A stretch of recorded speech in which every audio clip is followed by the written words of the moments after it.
Beatrice's sharp tone cut through the soft hum of the kitchen fan, her words wrapping around me like a noose. I paused mid-stir, gripping the wooden spoon tighter as my chest tightened.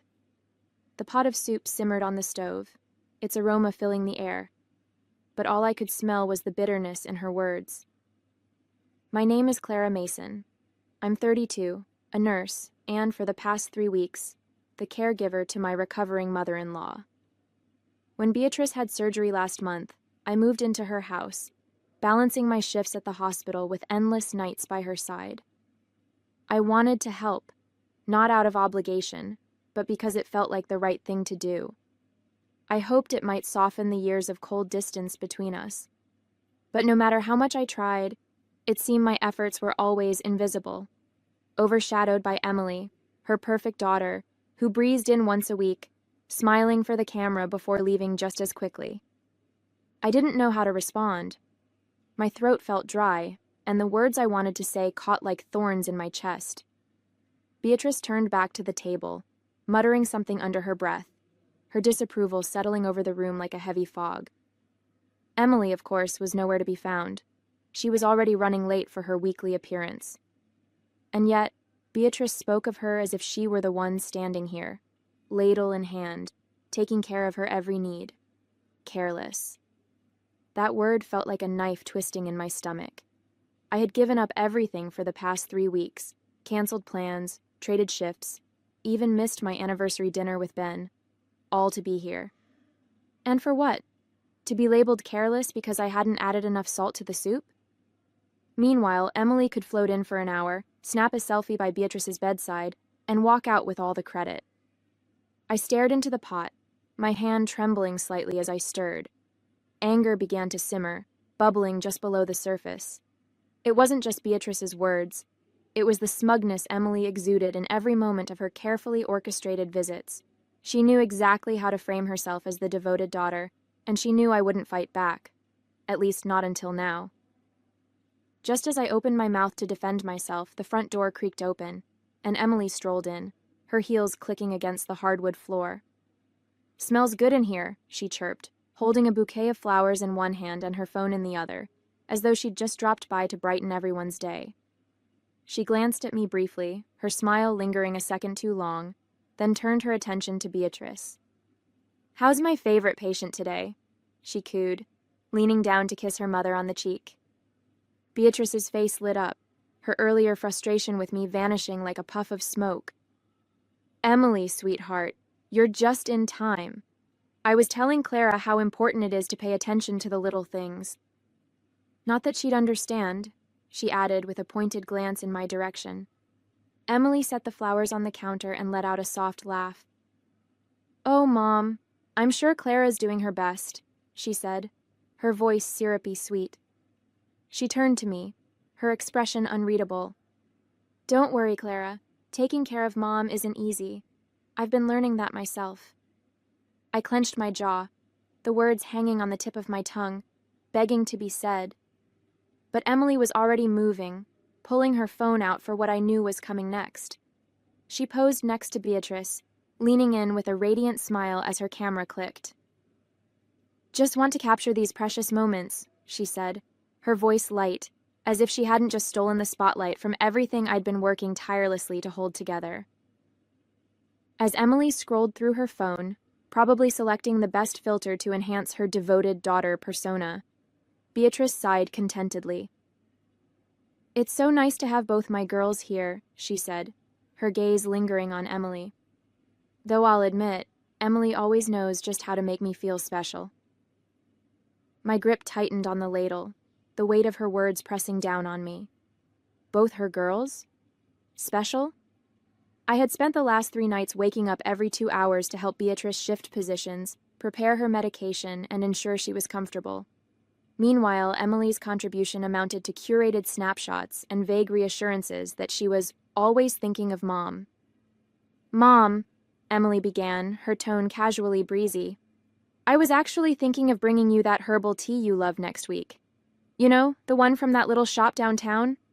It's just been so busy at work, but I'll make time." "Oh, Emily, that sounds wonderful," Beatrice exclaimed, her eyes practically glowing with pride. You're always so thoughtful. I couldn't stop myself this time. Thoughtful? I blurted, my voice sharper than I intended. Both Beatrice and Emily turned to me, Beatrice's brows knitting together in confusion. She drops by once a week to take a few photos and then disappears. I've been here every single day, doing everything I can to make sure you're comfortable. Emily's smile didn't falter. If anything, it grew wider, but her eyes flashed with something colder. Clara, she said, her voice calm and measured. I didn't realize this was a competition. We're all doing our part in our own way. Some more than others, I muttered under my breath, turning back to the stove. I could feel the tension in the room shift, but I wasn't about to let her patronizing tone get the last word. The moment the words left my mouth, regret washed over me. Even though I was right, I hated that I'd let my frustration spill over, that I'd stooped to making it sound like I was keeping score. It wasn't who I wanted to be, no matter how unfair things felt. Later that evening, I slipped into the guest room, shutting the door quietly behind me. I sank onto the edge of the bed, my phone already in my hand. Ben picked up on the second ring, his voice warm but distracted. Hey, everything okay? No, I said, the word tumbling out before I could stop it. I'm exhausted, Ben. I've been doing everything for your mom, everything, and she doesn't even notice. Emily walks in for 10 minutes with flowers and a fake smile, and suddenly she's the perfect daughter. Ben sighed heavily on the other end, the sound crackling through the speaker. Clara, you know how my mom is. She's always been like this. You can't take it personally. I know she's like this, I snapped, my voice sharper than I meant. But that doesn't make it easier. Do you have any idea what it feels like to be here, day in and day out, and still be invisible? I stopped, swallowing the lump in my throat. I just needed you to understand. Ben's voice softened, a hint of concern cutting through his usual practicality. Clara, maybe it's time to take a break. You've done more than enough. You've done everything, honestly. Why don't you come home for a week? Let Emily step up for once. I miss you, and you need to take care of yourself too. His words caught me off guard, the knot in my chest loosening slightly. The thought of going home, of sleeping in my own bed and being with Ben, was so tempting it almost hurt. But then I thought of Beatrice, her frailty, her stubbornness, and the nagging guilt in my stomach returned. I don't know, I said quietly. What if she needs me? She'll manage, Ben said firmly. You've been more than generous, Clara. It's okay to step back. You're not a bad person for putting yourself first for once. Ben and I lived 2 hours away in a small apartment we'd made our home over the last 5 years. When Beatrice's surgery was scheduled, I'd offered to move in temporarily to help with her recovery. Ben had wanted to be there too. He adored his mom despite her quirks, but his job was at a critical point, with deadlines he couldn't ignore. He'd called every day to check in, always asking how I was holding up, but I knew it weighed on him that he couldn't be here to share the burden. As much as I missed him, I couldn't blame him. He was doing the best he could, just like I was. I sighed, gripping the phone a little tighter. I don't know, Ben, I said finally. It's not that I don't want to come home, I do. I miss you, and I'm exhausted. But I can't just leave her like this. She still needs someone here. There was a brief silence on the other end before Ben spoke again, his voice calm but firm. I get it, Clara. You care about her, even if she doesn't always show it. Just think about it, okay? You've done so much already. It's not selfish to take care of yourself, too. I'll think about it, I said quietly, my throat tightening. I promise. It felt like the right thing to say, even though I wasn't sure if I could really let myself walk away. The next morning, I found Beatrice in the living room, sitting upright in her chair with the television on low. She didn't look up as I entered, her attention fixed on a weather report. I hesitated, wondering if I should start the conversation with a simple, "Good morning." But before I could speak, she turned to me with a pointed look. "Clara," she said, her tone already laced with irritation. I couldn't help but notice how late dinner was last night. It's not good for my digestion to eat that late, you know. I blinked, taken aback. Dinner was ready as soon as Emily left.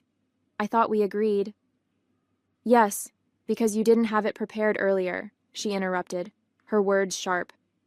When Emily is here, everything feels more put together. She doesn't need to be told what to do. I clenched my hands at my sides, biting back the words I wanted to say. Emily stayed for less than an hour, I replied carefully. She didn't even stay for dinner.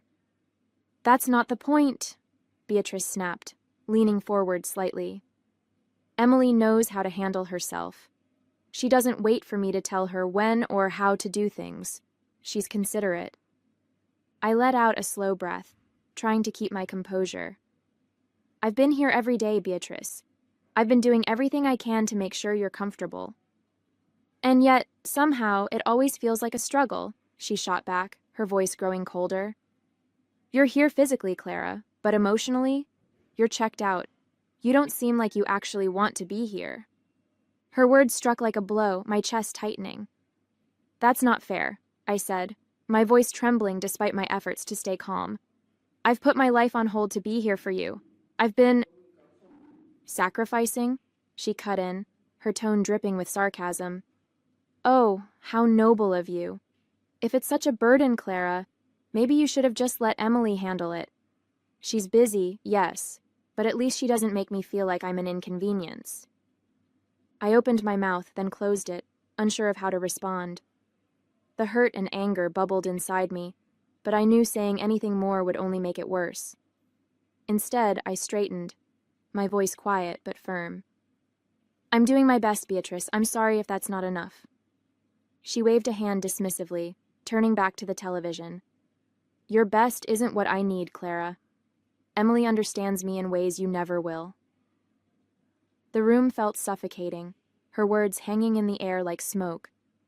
Without another word, I turned and left, retreating to the guest room to collect myself. Tears pricked at my eyes, but I refused to let them fall. Not yet. Not in front of her. Sitting on the edge of the guest bed, I stared at the neatly folded clothes in my suitcase, my thoughts swirling. Beatrice's words replayed in my mind, each one digging deeper into the ache that had been building for weeks. No matter how much I gave, how much I tried, it was never enough. And it never would be. I picked up my phone and scrolled through my messages, landing on the last one from Ben. You've done enough, Clara. Please come home. The words felt heavier now, but they also carried a clarity I hadn't wanted to admit before. Ben was right. I had done enough. I'd given up my time, my energy, and my peace of mind to be here, hoping it might make a difference. But nothing I did would ever compare to the pedestal Beatrice had placed Emily on. I couldn't keep sacrificing myself for someone who didn't see me, who didn't value what I was giving. I let out a shaky breath, wiping the tears that threatened to spill. It wasn't about giving up. It was about knowing when I'd reached my limit. For my own sanity, I had to stop waiting for Beatrice's approval. I had to go home. I decided to talk to Beatrice that afternoon. The air between us was thick, heavy with everything that had been left unsaid. My heart pounded as I stepped forward, determined to finally speak my mind. Beatrice, I began, my voice steady but soft. I need to talk to you. She glanced up briefly, her expression unreadable. If this is about dinner tonight, I'd rather you focus on getting it right than wasting time chatting. My jaw tightened, but I pushed through. No, it's not about dinner. It's about how I've been treated since I got here. Her hand froze mid-stir, and she finally looked at me, one eyebrow arched. Oh? And how exactly have you been treated, Clara? I took a deep breath, the words spilling out before I could second-guess myself. I've been here every day, doing everything I can to take care of you. I've rearranged my life, missed important moments, and given you all of my energy. And yet, no matter what I do, it's never enough. You've made it clear time and time again that you don't value me, and honestly, I'm tired of being treated like I'm worthless. She set her spoon down with a deliberate clink, folding her hands in front of her. Well, she said coolly, if you're tired, Clara, no one's forcing you to stay. Frankly, Emily would do a much better job anyway. She always has. Her words stung, sharper than I'd expected, but I refused to let her see how much they hurt. Emily isn't here, Beatrice, I said, my voice firmer now. She's never here for more than an hour or two. I've been the one taking care of you. But if you think she can do better, then fine. I'm done. Beatrice didn't flinch, her expression hard as stone. Good, she said with disdain. I won't miss the complaining. At least Emily knows how to show respect. I nodded slowly, the finality of her words settling over me like a cold weight. I hope she can give you what you need, I said quietly, because I won't be back. Without waiting for her response, I turned and walked away, my chest tight but my head held high. It was over. I was done. Back in the guest room, I packed my things with quiet determination. Each folded piece of clothing felt like another weight lifted off my shoulders. Beatrice's cutting words still rang in my ears, but I shoved them aside. It was over. I was done bending myself into knots for someone who didn't value me. Once everything was packed, I sat on the edge of the bed and stared at my phone. My thumb hovered over Emily's number before I pressed call. The line rang several times before she finally picked up. "What is it, Clara?" Emily answered, her tone clipped and impatient. "I'm kind of busy right now." I took a deep breath, refusing to let her attitude get to me. "I'm leaving," I said simply. "I've packed my things and I'm heading home. Beatrice needs someone here, so congratulations. You're up." "What?" she snapped, her voice immediately rising. "Wait, what are you talking about? You can't just leave." "I can, and I am," I said firmly. "I've done my part, Emily. It's your turn now." She let out a high-pitched laugh, the kind that came more from disbelief than amusement. "Oh, sure. Just drop everything on me, why don't you? Do you have any idea how busy I am? I can't just—" "I've been here for weeks," I cut in, my voice steady. "You've had time to prepare for this. Mom's your responsibility too, and she seems to think you're better at this anyway. I'm sure you'll figure it out." "Are you kidding me?" Emily shrieked, her tone growing more frantic. "I don't have time to babysit her. That's your thing, Clara. You're the caretaker, not me." "Not anymore," I said, my voice cold. "Good luck, Emily." Before she could respond, I hung up, exhaling a shaky breath. I stood, grabbed my suitcase, and headed for the door. I didn't owe anyone an explanation. It was time to leave. 4 days had passed since I left, and I had tried my best not to think about what might be happening back at Beatrice's house. But when my phone buzzed late that evening, I saw her name flashing on the screen. A part of me wanted to ignore it, but curiosity, and maybe a bit of guilt, got the better of me. I picked up. "Hello?" I said cautiously. "Clara," Beatrice's voice came through, shaky and strained. She sounded different, tired, maybe even desperate. I need to talk to you." I hesitated, unsure of what to say. "Is everything okay?" "No," she admitted, the word heavy with frustration and something else I couldn't quite place. "Emily hasn't been here since you left. She's barely answering my calls, and when she does, she has some excuse about work or being too busy. She promised me she'd be here." I bit my lip, resisting the urge to say I told you so. Instead, I stayed quiet, letting her vent. "I've had to do everything on my own," Beatrice continued, her voice trembling. "I can't even manage the stairs some days. I don't know what to do, Clara. I feel completely abandoned." Her words hit harder than I expected, stirring a mixture of emotions, sympathy, vindication, and a lingering ache of resentment. She had treated me like I was nothing, and now she was realizing what it meant to truly feel alone. "I'm sorry to hear that, Beatrice," I said finally, my tone neutral. "But I warned you this might happen. Emily's good at saying the right things, but she's never been the one to follow through." There was a long pause, and for the first time, Beatrice's voice softened. I didn't think she'd just leave me like this. I thought she cared. I stayed silent, not wanting to twist the knife. Beatrice was finally feeling the consequences of her favoritism, and while a small part of me felt justified, another part of me couldn't help but feel sorry for her.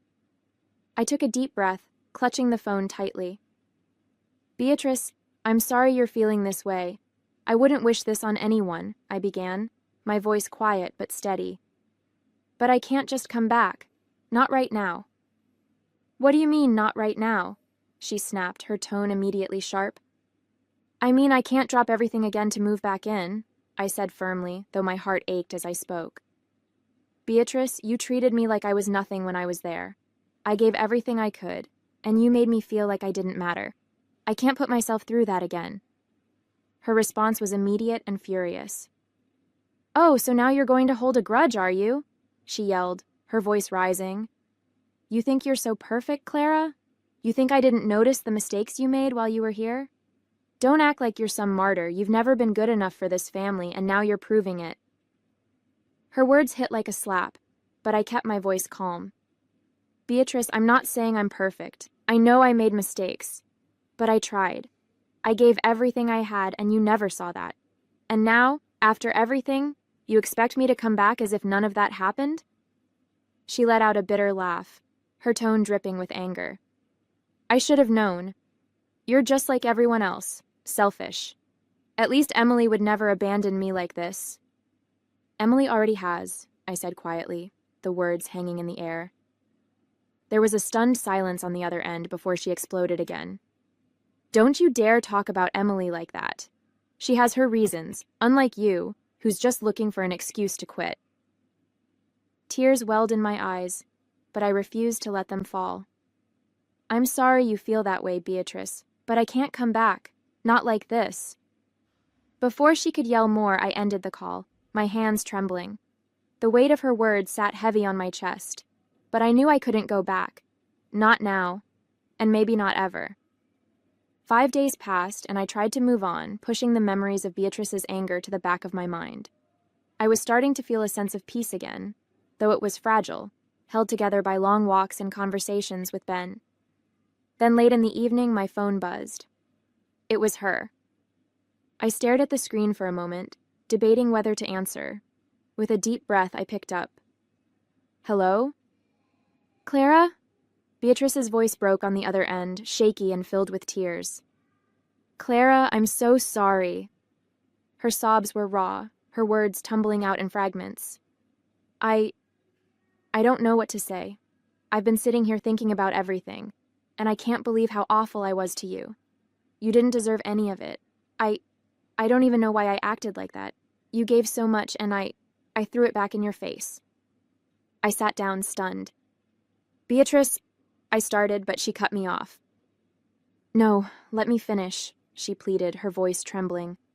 I've been so unfair to you, Clara. So blind. You didn't have to come here, but you did. You took care of me when no one else would. And I treated you so terribly. Her sobs deepened and my chest tightened. I regret it so much, she choked out. Emily hasn't been here in days, and now I see it. I see what you were saying all along. I need you to know how sorry I am. I didn't deserve your kindness, but you gave it anyway. Tears pricked at my eyes, her sincerity cutting through the pain I'd been carrying. I took a deep breath, steadying myself. Thank you, Beatrice, I said softly. That means more than you know.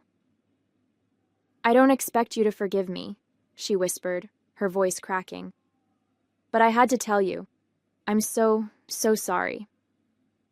I sat in silence for a moment, letting her words sink in. I'll need time, I said finally, my voice gentle but firm. But I appreciate your apology. It's a start. It is, she said, her sobs quieting. I'll try to do better, Clara. I promise. When the call ended, I set the phone down, my heart heavy but lighter all at once. For the first time, it felt like there was a path forward, however slow it might be. After Beatrice recovered, everything was different. She treated me with kindness and gratitude, her sharp edges replaced by genuine warmth. Each visit was lighter, filled with moments of connection instead of tension. Beatrice went out of her way to show her appreciation, and while the past couldn't be erased, it no longer weighed us down. For the first time, I felt truly valued, and that made all the difference.